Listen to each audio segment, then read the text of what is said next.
Welcome, everyone, to our Mixed Faith Marriage Mastermind. Uh, I love these little masterminds that we have we do these once a month. And I was looking back, I think we've done about 8 of them. We've talked about a whole bunch of different great topics. We've talked about garments, alcohol, respect, listening, partnership, connection. We talked about I wouldn't have chosen this. So we've talked about a bunch of pretty deep topics here, and it I feel so blessed to be able to have these discussions.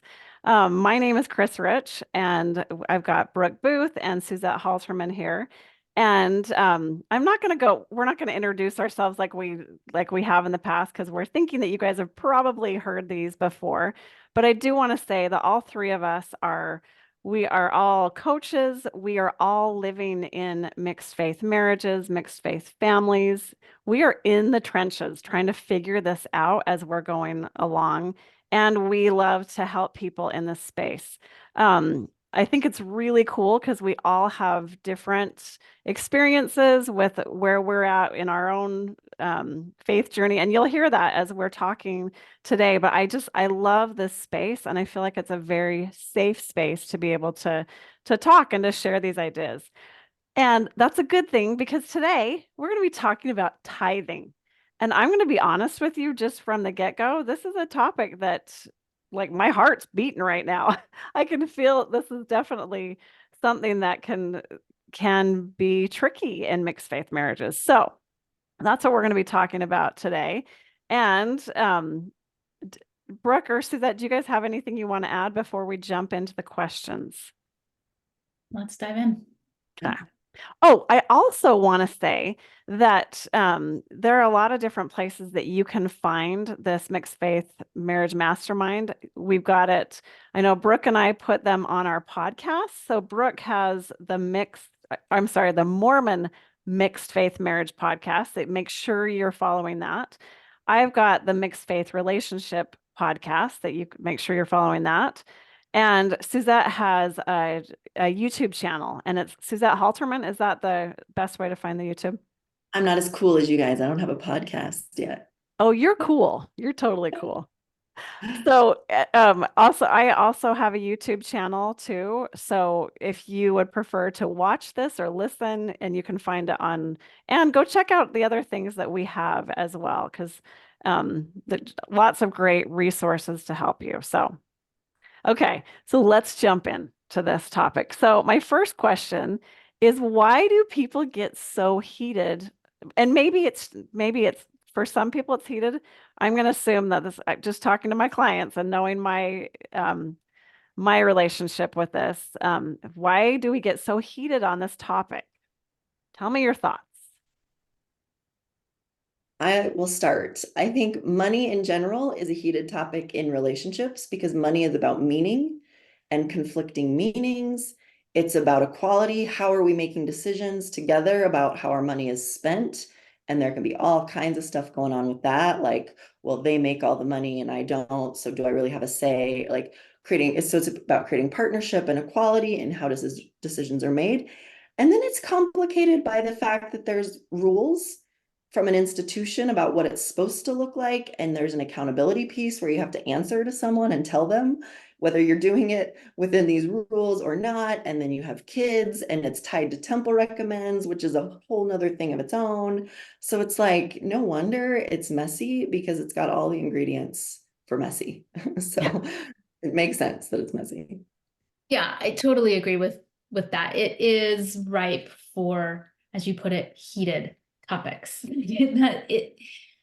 I think there's power dynamics that really come into play here, like Suzette was mentioning. Like I see this. For some couples, it's a complete no-brainer. They're like, no problem. You don't want to pay tithing, no problem. Or you do want to pay tithing, no problem.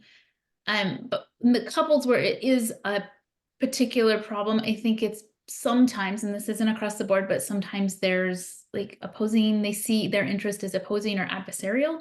They have more of an adversarial type relationship.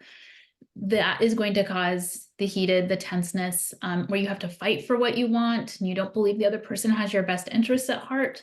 This certainly creates that.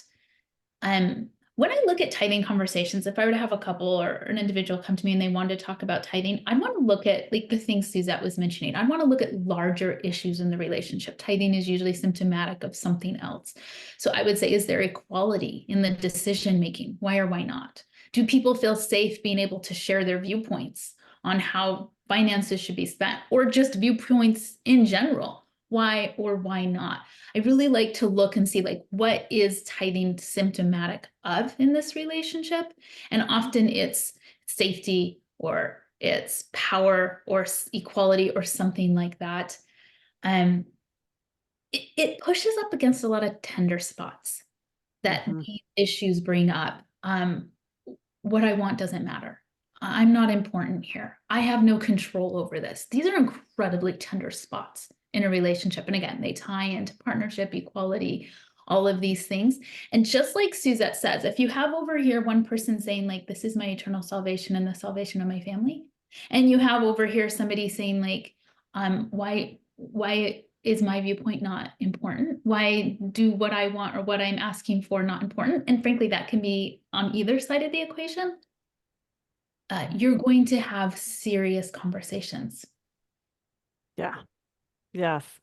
I love all the things that you guys shared. I think another thing with tithing too is there are certain things that in a mixed faith relationship where it really only affects me. Like if I and and then there are other things that affect everyone, so like I think that's an interesting way to look at it as well, that it's it's just some decisions don't really affect the other person, and this one is a decision that definitely can have those effects. So I think it's good to recognize that it makes sense that there are all these different things that are going into play. So, okay, my next question. So what is tithing? And I'm going to start off with this one because for me, and I love that phrase. For me, tithing is so it shows gratitude to God and it brings spiritual and temporal blessings. And I think of paying tithing as a privilege, that it's a demonstration of my faith. And like Suzette was talking about earlier, it's a question on the temple recommend. And to me, that's really important to me. I want to be able to get a temple recommend. So when you're thinking about it that way, for me, this is important because of this. And I think too, another thing with tithing is I'm a very black and white person. Being in a mixed faith marriage has really forced me to be more gray, which I think is a really good thing. But I love when we were on the same page with tithing. I loved going into the tithing declaration meetings and saying, like when they say, "Are you a full tithe player?" I loved being able to say, like, "Yes, I know that 100%. I did this 100%." And that was something that it was a big deal to me. I love that. So then when we were in the situation where we weren't doing that, it was just like, oh, it was so I think it's so, so, so important to recognize why is this important for me? What is the meaning that I'm giving this? And to make sure to check in with our spouse. What is the meaning for you? And looking at that very clearly and understanding, like for my husband, he has no belief. It doesn't mean all these things. It doesn't mean any of that to him. Not that he's being um he just has a different view of it. So I think it's so, so, so important to understand. So, okay. What are your thoughts on other thoughts that you guys have on what is tithing? I actually really like that you asked this question, because as I was thinking back just to my own like education, if you will, around tithing, it was interesting to sort of see that it was dynamic and unfolding. So let me give you an example. So I learned in my house, like as a child growing up, that it was 10% of the income. And I it was tithing settlements back then. I went every year. I was just like you, proud to participate and to do that. Clear up through most of my adulthood. But as I was thinking back in my own experience, so 10% is what I was taught, 10% of the income. And no further explanation was really given to me as a child. We didn't really discuss. And as I grew up, I remember being at BYU and talking to somebody I was working with. We were friends, worked in like the same on-campus job. And she was introducing to me this idea of like paying on your gross versus your net. I'd never even considered that. I'm like, oh, that's a thing. And then it really got me thinking. And I'm like, oh, yeah, I mean, before taxes or after taxes, like, how do you pay tithing? I never considered that. And then as I became an adult and things like this, like I was reading, taught seminary for years, and in the scriptures, it says 10% of your increase, whatever that means. So my own experience is, if there's something like that in the scriptures, I would go to the general authorities for clarification. Like they would provide me the definition of increase. And I mean no disrespect at all when I say this, but there isn't a lot of consensus on what that word means, what that word increase means. I mean, I was like a scriptorian. I was a nerd. I'm still a nerd, but I was a nerd in that regard before. Like these things really mattered to me, and I wanted to do it right, and I wanted to be in integrity. And so I thought seriously about these things. And I can see that like the way tithing is set up is it's a little confusing when you're actually looking at what 10% even means. And you can have two people come in and they're talk quite differently about it, even though it seems simple enough, 10% on your income. And my own interpretation as an adult was to more strictly apply the interpretations, because that somehow meant you were more righteous. This was just how my brain works. I'm not saying it's good or bad, but that's how I would do it. So, I would lean towards more the gross instead of the net, because that meant somehow you were following the law more carefully. It's complicated because not everybody interprets it that way. And so I think when you have a husband and wife coming together making this decision, it's like there's complexities involved there in just how you interpret it. And if you want to interpret it in a particular way, or if you want to pay it at all. I think it's good to even ask this question, what is tithing? Because it's not as simple as I thought when I was a kid growing up. I agree with that. And I think that it's about it's the meaning. Tithing, like garments, like a lot of religious things is about the meaning behind it. And so, Chris, you were talking about the meaning it has for you. And the other partner, the meaning might be, the meaning is supporting an institution that has values that I don't agree with. And so you can have very conflicted meanings. And so then you have to decide, well, what are we making tithing mean for us as a couple? And like Brooke, you were saying, tithing alone, there's not a consensus. It is not so black and white as maybe we think. And then add in all these other meanings, and then a mixed faith marriage. And it's, well, what is it going to mean for us? And how can we like apply both of our individual meanings and have a meaning for it as a couple? And it's just, there's a lot of stuff going on, even just to talk about what is tithing, what are the meanings behind it for you, for me as a couple. Yeah. Great questions here. Okay, so the next thing I want to look at is how has tithing shown up in your relationships? I'd love to hear your experiences as far as you're comfortable sharing.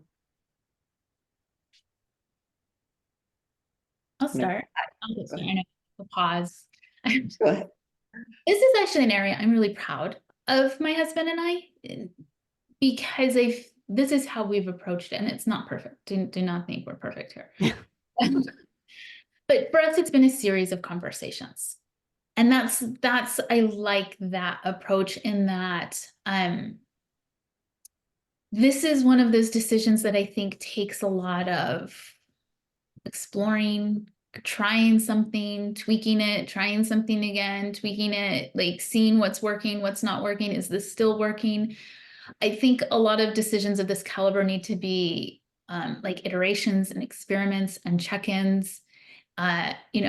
You might brainstorm something and try it, and it might work for you for 6 months or 8 months or a year or 18 months, and then it might not work anymore. It might need to be adjusted and negotiated. It might need to be tweaked.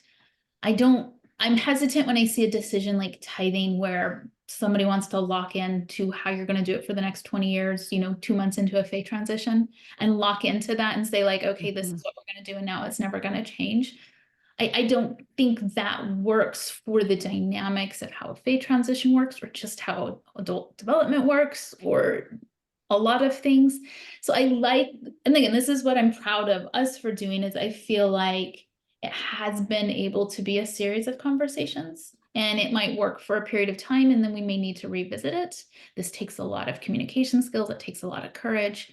It takes being able to tolerate your discomfort and maybe your spouse's discomfort to be able to address things that are important to you so resentment doesn't build and frustration doesn't build because it's not getting addressed. So my general thing is lots of conversations. Like, so we've been in a mixed faith marriage for like 7-8 years now. I mean, we've tried quite a bit of different approaches here. Like there's been quite a different iterations. Like the first approach was like, I didn't pay on my income, but he paid on his. That worked for a period of time until it didn't work anymore. And then we needed to try something different. And then even since we've shifted that, we've probably shifted it 3 times since then too. Like we've probably tried 4 distinct ways of approaching tithing in this time period. And for me, I really appreciate that when it doesn't work, we can still have the conversation. I would say it hasn't been a huge issue in my relationship. In general, like if we kind of back up, our approach as a couple is we make financial decisions together. It's our money, even though my husband, for most of our marriage, has been the sole provider. I have an income now, but it's not comparable to his, but still, it's still our money. So we plug tithing into that. And so just because finances has not been an issue that we've had a lot of struggle with in our marriage. And so when it came to tithing, it also hasn't been a struggle. And I think one of your questions is more specifically how we handle it now. So I won't answer that yet, but I'll just say it hasn't shown up as a big deal for us, but I know for a lot of couples it does. I feel like our power dynamics, we have a lot of equality. We have we're on the same page about how we handle finances in general. So it wasn't a big deal for us, which was lucky for me, I guess. I'm grateful. So lucky. That definitely has been a tricky thing in our relationship. I think we had years where, and I've been doing this, it's been 20 years now-ish. This has been going on for a long time. And Brooke, I love what you said just about being able to change it up. We definitely had a period where it was just, well, I think there's going back to like what I make it mean. I think there's so many different scriptures, like, will a man rob God? I'm like, Chris Rich is not going to rob God. This is like, it's such an important, I think there's so many different things that we are influenced by. And so there was, for quite a long time, my husband was just like, I get that this is important to you. Let's do this. And so we did. And I was just like, whew, I can pay my tithing. I can say yes in my temple recommend interviews. And that worked really well for me. And I was so thankful that he was on board with that. And then after a while, years, it's like, he has no belief in this. This is not something that he is interested in at all. So we had to have some more conversations and I had to, you guys sound like you have it so much more figured out than I did or do. Let me just interject. When Suzette said some couples have a lot of problems with money and tense and inequality, okay, double hand raise, that is us. That is us. Like this whole focusing on money and our money, that is not going on in this household. Just to make you feel better, Chris.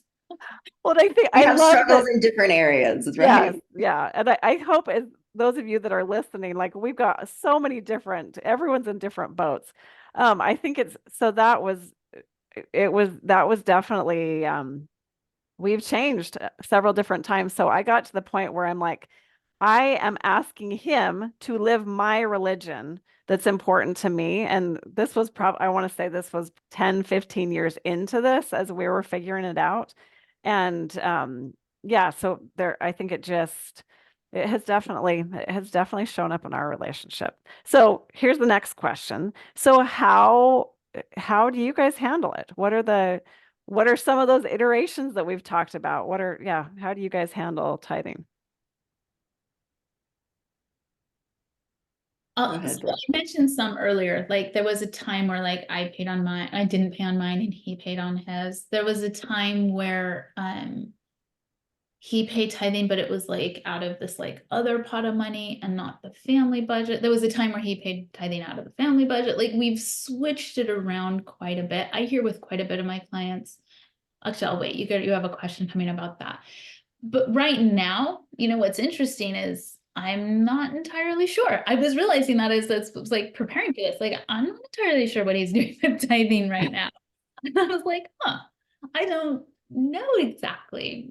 Like, I do know it's not in our family budget anymore, but I don't know exactly how it's being taken care of over there, which is interesting because so this ties into the other thing that Suzette was mentioning is for some couples, equality manifests in different areas, and some people it's just more of a natural thing that they do or something they've worked on. In my marriage, equality has been something I've really struggled with.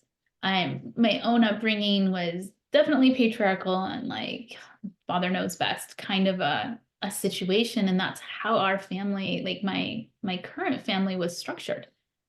And we had talked about it like, no, we want to be more equal, but we were kind of like, we want to be more equal, but we kind of know who's still presiding and in charge. So it was almost like lip service. So this idea of like our money, I want to talk about for a minute, because what I see in my own relationship, and I think it happens in other relationships too, is we'll say our money, but the practices and the way things are decided don't reflect an our money kind of viewpoint. And I think that's one of the trickier ones, because if you're both are like it's our money and then you both practice that and the decisions are made in an our money way, that's fantastic, and I wish that on so many people. But a lot of times what'll happen is we'll be like, yeah, it's our money, and that's how it's phrased and that's the words used, but it's not always the practice, and that can be really subtle and hard to identify. And we can talk about this when we talk about how I've seen it with other clients is and I see this in my own relationship is it's our money, but it's not really. Where like maybe an idea is given and it's just vetoed. That's not an our money response. When something's not considered, like an opinion or a suggestion, it doesn't hold as much weight. So like let's take the eternal salvation versus like I want a say in how our money is used. Like I realize there's tension there. And I think this is something in my own relationship we've seen. Like, how do you balance that? Does that mean that equality gets thrown out the door because my salvation needs to be taken care of and it's paramount? Or like, how do you balance that? I think is really, really tricky. And I think the our money conversation can be interwoven in that in kind of complex ways, because you can say it's our money, but sometimes that doesn't mean it is. And if other things trump it and vetoes are given regardless, like that can really complicate things, because it's tricky because you're like, yeah, I get your salvation is really important to you and you'd want, and if like roles reverse, I'd probably want to veto that too. But that has implication in the relationship. That has implications as far as trust and fairness and equality that I think need to be looked at as well. And the whole thing needs to be considered. There's my long answer to your simple question. But important, all important things. I can tell you how we do it. Again, this is just how we do it, and everybody is different. So we use a charitable giving bank account, which are the best things ever. We use Fidelity Charitable. We put 10% into that. And then from there, 5%, my husband paid 5% goes to tithing, but we do it anonymously directly to church headquarters.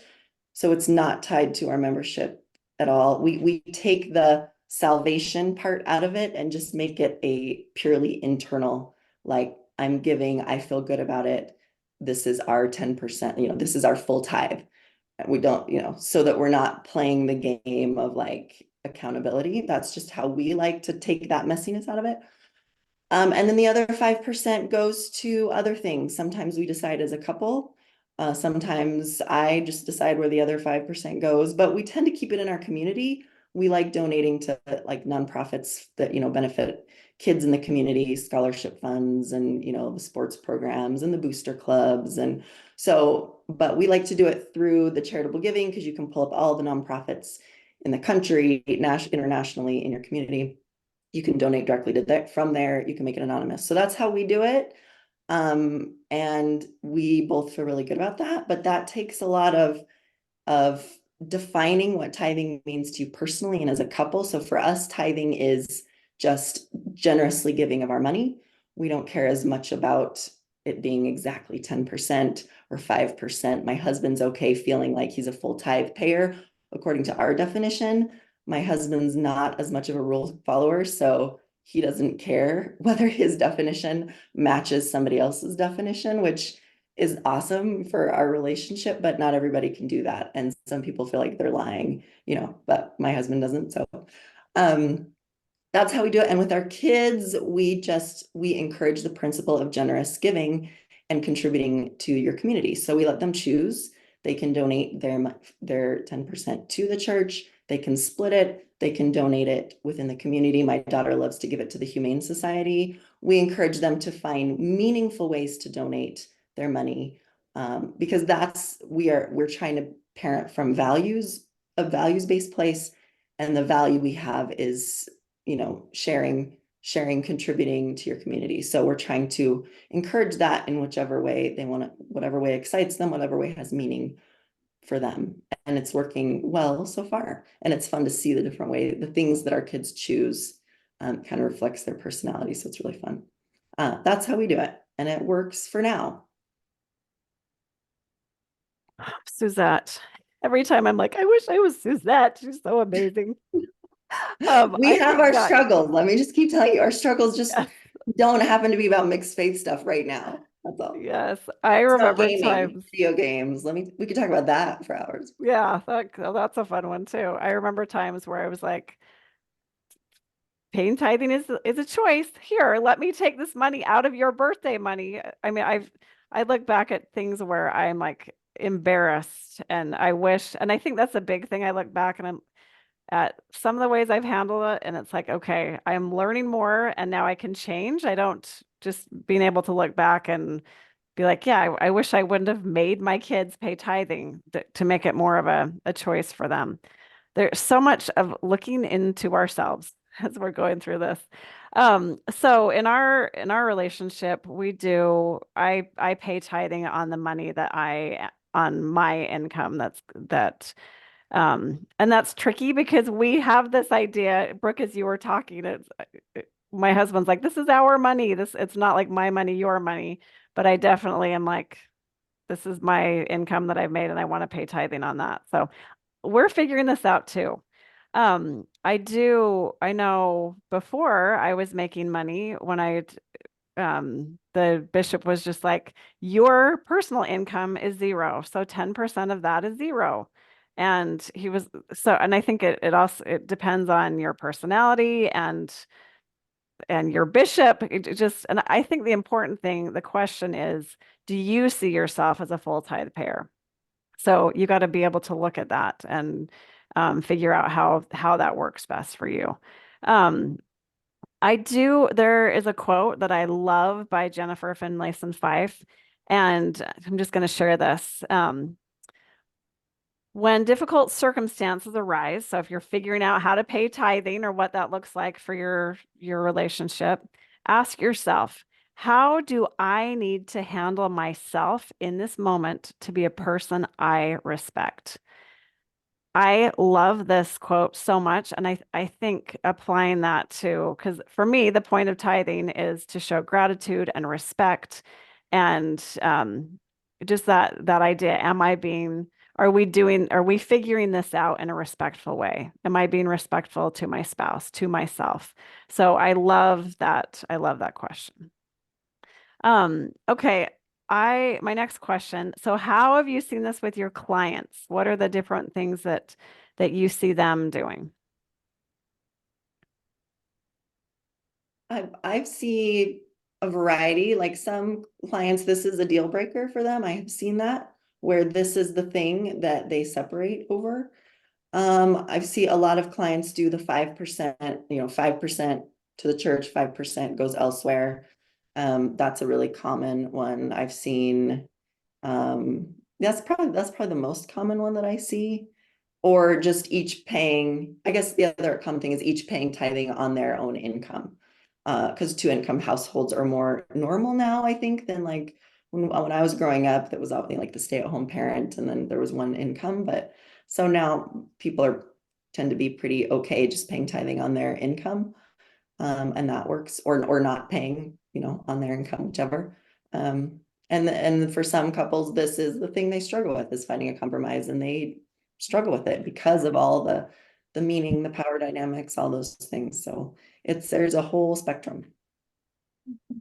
I see really similar options, the 5-5, super common, if it's a dual income, it tends to be like you just pay on yours and don't pay on yours. Definitely seen that. Something else I've seen, and I think it's worth addressing, is, and I'd really be curious what you two think about this, and if you see this as well. Something I've seen too is, and this ties into the equality thing, I'm just putting this idea out there. I see where if the man has had the faith transition, then, and let's say it's a single breadwinner, then tithing's not paid. But if the man is the believer and the woman's had the faith transition, then tithing is paid. Like I see this as like sort of the breadwinner gets to decide if tithing is paid or not. And that's where it gets back into the fuzzy issue of our money. Like they may very well profess our money, but when push comes to shove, the breadwinner sometimes has the ultimate decision here, whether tithing is paid or not paid. That's something I have seen anecdotally. I don't want to anyway say this is across the board, but I think this can be another symptom of how are decisions made in the house. Is what you suggest, your ideas, your proposals, are they equal to your spouse's? Are you getting vetoed? Does your spouse have veto power and you don't have veto power? Like things like this, I think happen in this dynamic. And I think if divorce happens because of it, or separation happens because of it, maybe it's because they don't want to pay tithing to the church as an institution. I think oftentimes it's because they actually hit up against inequality issues. And I think the value that would come into play is, I don't want to be in a relationship where I'm not equally valued. I don't want to be in a relationship where my viewpoint isn't important or equally valued as my spouse's. And I think those are hard decisions, but important ones to make. That's what I see. I'm curious about your clients, Chris, and I'm curious if you guys see sort of the man-woman dynamic as well. I think I did. I think it definitely can come up. I think it's just going back to this idea of there's so many clients. It's just like that they want to be 100%. They want to that scripture, will a man rob God? I think there are a lot of things where it can be a tricky thing. I think it is so important that you got to figure out what works for you. You may be in a situation where, well, and Brooke, to your question, so yes, I do see that with clients sometimes, that it is, people just feel like, well, I can't, he has said, no, we are not paying tithing. And that's how it's going. I think you've got so many different situations though. So I think I definitely have seen that. I have seen people be very creative with, like this is so important to him that we don't do it, that I think having a conversation and God understands my situation. You may be in a situation, and I mean, as to what you were saying, that there may be some other things you want to look at, but I do have clients where it's just like, this is so important to him. And I know that God understands me and my heart and is not going to. So I think you have to understand your relationship with your person that you're with, your relationship with God. Um, I think there are a lot of different, it's so easy to be like, this is all or nothing, but it's important that what are other ways? What are other ways? Maybe my spouse has said, we're not doing this, and I'm choosing to stay in this situation. And I'm going to I'm going to figure out I'm going to serve in a different capacity or, I mean, they used to pay tithing with eggs. I'm not saying that's what I do, but I think you can figure out like what works for you and your situation. I don't have a chicken, so that is not how I'm doing it, but um, so yeah, I think just having looking at it, figuring out what works best for your dynamic and what you have decided. I think one of my favorite questions is what is my why? Do I like my why for how we're doing this? And just being really honest and looking at that. And this kind of goes with what, Brooke, to what your question was earlier. I think sometimes this can be seen as a win-lose, or we've got a win-win, a lose-lose. How um how is this a win-lose? How do we look at that? I will No, speak to that because I love talking about win-wins. I think most things can be a win-win. Tithing does not have to be a win-lose. It can be a win-win, but sometimes like one thing is just more important to the other person. Like tithing is super important to the other person. And then you might just be like, I don't really care that much. So in that way, like just because you might pay tithing uh, a full of 10% does not mean it's a win-lose. It can also be like, it's not the hill I care about dying on, right? So there can be all kinds of wins. It can be kind of like there's other things that are more important to me that I will push for. This isn't one of them. So it can be that. But I think there's a lot of ways to create a win-win. It does not have to be a win-lose. If it feels like a win-lose, it means either one person is not taking up enough space in the relationship, power dynamics, and one person has too much space in the relationship and that needs to shift. Or there could be a lot of other reasons why it's a win-lose. We haven't talked about scrupulosity playing into this, anxiety, where there's so much control, there has to be so much control and there's no ability for them to shift enough to make a win-win. That's a really important discussion too. Like that sometimes there's other things happening that make it harder to get to a win-win. So if you're not able to get to a win-win, I would look at why. What else is going on? Is there anxiety? Is there scrupulosity? What's creating rigidity that we can't shift things enough to get to a win-win? Or is this what else is what's keeping you from getting to a win-win? Because I think it's totally possible. I think it's totally possible to find something that works. I think a lot of times that's where you need the iterations. You need to just keep trying. You need to keep get really creative. I think you're totally spot on about that, Chris. You've just got to keep like hold the belief that there can be a win-win, and then you just keep looking until you find what works. And one thing I like to teach to clients about like finding a win-win is a lot of times we're like, we just have to compromise, and we latch on to this idea of compromise. And I think compromise is not always universally a good thing. And this is what I mean by that is if you're compromising but from a place of like hopelessness or desperation or resentment, it's not going to leave a good taste in your mouth. Like it's not going to be a really sustainable approach for you. Like it may look on paper like a win-win, but it's going to feel like a win-lose or a lose-lose.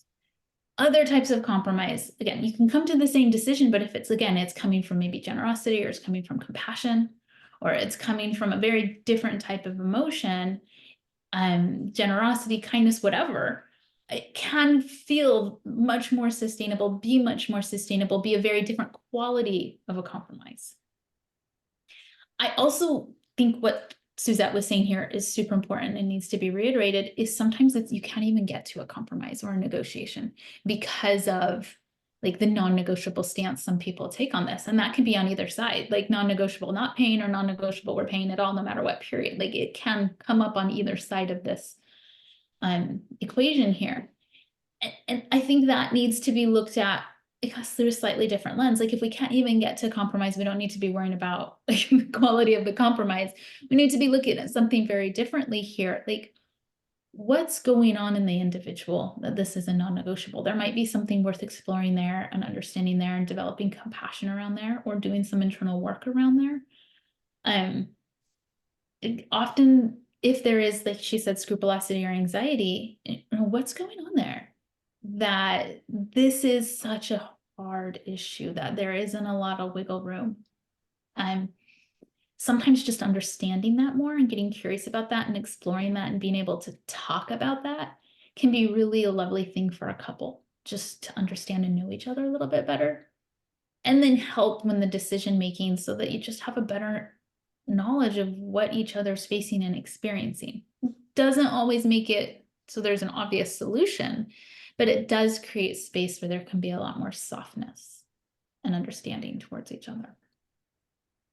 I think that is a tricky thing, is just the fuel, and we're going to talk about this in just a minute, but the fuel that we're taking in this, we want to come into this with softness. So here's an example. So we've got 2 kids in college right now, and my husband a couple of years ago said, I would love for you to contribute X amount of dollars to their college. And so I am doing that. And he said, you realize every time you pay tithing, it's X amount of dollars minus 10%. And I was like, yeah. And so to make it a win-win for both of us is for me, it is really important to me to pay tithing, something I really want to do. So I said, well, then I'm going to make X plus 10% because I want to do this. So finding a way to be just to work together to figure out how do we make this work, and how it works in my marriage might not work in someone else's marriage, and to figure out like what works, where we can have these conversations. Some of these conversations are hard. We've had lots of these times where I think it is so easy we don't like conflict. So it's just like, okay, I'm just not going to say anything. But then I feel conflicted internally. There's going to be conflict either way. So making sure that we're having those conversations, even though they're hard. I think there's so many times after those hard conversations where it's like it's that rupture and repair idea. Like this was a really hard thing, but then we were able to come together, and then we may need to change it again in the future. Okay, so the last thing I wanted to just talk about was so to have these conversations, and I think that's kind of what I was just saying. What are some tips for a productive conversation? And I think that would be my tip right there, that we have this idea that we want to avoid conflict at all costs, but recognize you're going to have either external conflict or internal conflict. And and for me, I've had to learn, okay, it's important that I don't want to be internally conflicted. For me, I want to find a way where tithing works for me. So I want to have those conversations and to figure out. So that is my tip, that there's conflict either way. You got to pick your conflict. What's going to help you grow together and to be able to show up as the person that you want to show up as. So what about you guys? I'll share mine. So if it's not working for you, like talk about it, bring it up. Don't let your concerns fall into like the back of the line or at the back of the shelf. Like if it's not working for you, that's important. It means that this isn't sustainable. It means that that not talking about it is going to bring that internal conflict or that resentment. Talk about it. If it stops working for you, talk about it, bring it up. And this may then bring up, because a lot of times people are like, but if I bring it up, then he's gonna or she's gonna, if they do get upset or angry or defensive or whatever, get curious about that. Is that reason enough for you not to talk about something important to you? Like, do you need to learn how to tolerate their discomfort, your own discomfort of their discomfort, even so that the important things can be discussed? Because at the end of the day, you're either going to talk about these important things or you're not, and there's consequences either way. And there's like ripple effects either way, if you will. And I think often we need to be having more difficult conversations, which means we need to be very courageous. We need to be brave. We need to be able to tolerate their discomfort, tolerate our own discomfort. It's one of those things that I think in the short term is hard for the long-term benefit. And I'm not joking, in the short term, it is hard. It is. But we're in this, oftentimes in these relationships for long term. This is a long-term game we're playing. And sometimes we need to engage in those short-term levels of discomfort. Yeah, I agree with all that. I would say some practical tips. I work a lot on compromise with couples. I think practical tips I would give for these conversations are talk about where you are flexible instead of where you're not flexible. Where are you flexible? And really get creative. Like I could be flexible donating, calling tithing this. I could be flexible with my definition of tithing. I could be flexible with percentage. I could be flexible with donating anonymously or not. I could be flexible, a lot of that will depend on the person, but focus on where you're flexible is one tip. Another is just remembering that a win-win solution does not mean that both people walk away happy. It means both people walk away equally uncomfortable. And that's how you know you've got a good compromise. So like my husband, like I would prefer no money go to the church. It's an institution that doesn't have values I support.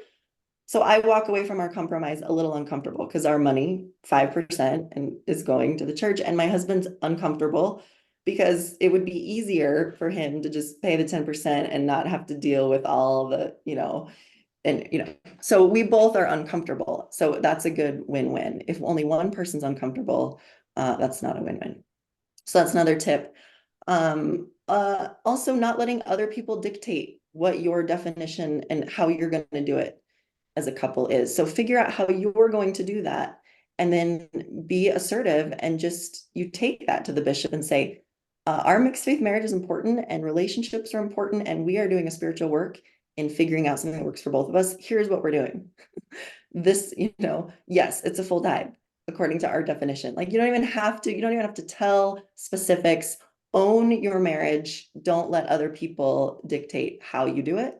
So I think when you're having those conversations, do it from a place of let's figure out what's going to work for us. Let's not worry about other people's definitions. What works for us, and then we'll take it from there. So I don't know. Those are some of my tips. And flexibility. Mixed faith marriages thrive in the gray area, in being flexible and adaptable, and spirit of the law versus instead of letter of the law. Like those are all things that are going to help your relationship, and relationship work is spiritual work. So you're not going against spirituality. You are in the midst of spirituality when you're doing relationship work because that you're sacrificing, you're being generous, you're, all these things. So those are my tips. So many great tips. I just thank you for having this conversation. I think this is such an important conversation. And if it's not tithing, it could, there's different ways that you can use these tools that we've talked about. And we hope that the things that we've shared, you can figure out what works for you. And like Suzette was saying, being flexible. And I love what you're saying. This is where we're figuring things out. And our marriages may look very different from brother and sister Smith that are sitting there at church, or Bob and Sally that are completely out of the church. So figuring out what that looks like for you. Does any last things you guys want to add before we wrap things up? I'll say something really quick. Is I want to piggyback on the flexibility thing. That's really challenging for some people. Like I'm a big fan of like developing the capacity to be flexible and less rigid. I mean, it's something I personally had to work on, my husband's had to work on, but that can be extremely challenging, especially when it butts up against what you consider to be your personal integrity or your salvation. And I just want to I acknowledge that, I honor that, I see that, and there's value in developing that skill. I agree. And there's oftentimes a lot of things inhibiting it, trauma, Mhm. all mental Socializing. health issues, socializations. Yeah, it's developing the capacity for flexibility. That might have to be a whole nother topic. I get to choose the topic next time. Let's do that one. I'm choosing it. I'm calling it. Love But it. yeah, I totally agree. Well, you guys, thank you. I feel like I don't know if our listeners get anything out of these, but I sure do. So I think it's so valuable to hear just in this safe spot. We have so many different viewpoints and to be able to look at them, and it definitely helps me think like, well, maybe this is what my husband's feeling, and maybe I love this space where we can have these conversations. So we thank you guys for being here and wait for next month because it's going to be awesome. And that's everything we've got for you guys. Have a good day.